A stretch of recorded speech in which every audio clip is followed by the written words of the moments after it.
শিশুদের হামের টিকা সময় মতো কেন দেয়া হয়নি তা খুঁজে বের করতে আন্তর্জাতিক বিশেষজ্ঞদের নিয়ে তদন্ত কমিটি গঠন করতে যাচ্ছে সরকার। এতে কারো দায় পাওয়া গেলে শাস্তিমূলক ব্যবস্থা নেওয়া হবে বলে সতর্ক করেছেন সরকারের মুখপাত্র ডাক্তার জাহেদুর রহমান।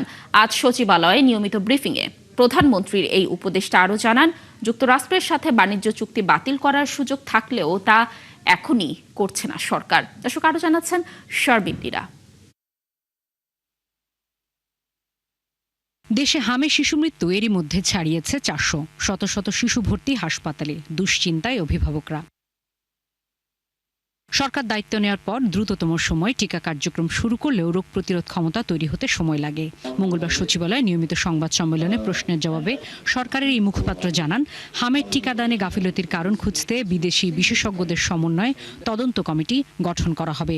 তবে এই মুহূর্তে জরুরি অবস্থা জারির পরিকল্পনা নেই বলেও জানান তিনি। হামের যে সংকট হলো, যে ডিজাস্টার হলো টিকা নিয়ে, এটা নিয়ে একটা তদন্ত কমিটির ব্যাপারে আমি ব্যক্তিগতভাবে মাননীয় প্রধানমন্ত্রীর সাথে কথা বলেছি। খুবই ক্রেডিবল একটা তদন্ত এটার হবে এবং সেটার প্রসেস চলছে, যেখানে শুধু বাংলাদেশ না, আন্তর্জাতিক বিভিন্ন সংস্থাকেও ইনভলভ করে কাজ করানোর চিন্তা ভাবনা আছে। আমি নিজে মাননীয় প্রধানমন্ত্রীর সাথে এই ব্যাপারে কথা বলেছি।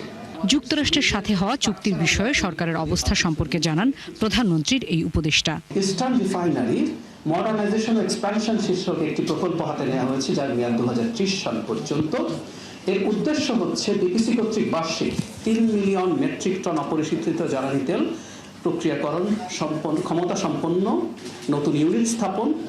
এতে আপনারা বুঝতে পারছেন যে আমাদের জ্বালানি নিরাপত্তা নিশ্চিত করা যাবে। তার দাবি, ইস্টার্ন রিফাইনারি চালু হওয়ায় জ্বালানি সংকট মোকাবেলায় সম্ভব হবে। শারবিন্দিরা, 71, ঢাকা। সংকটের কারণে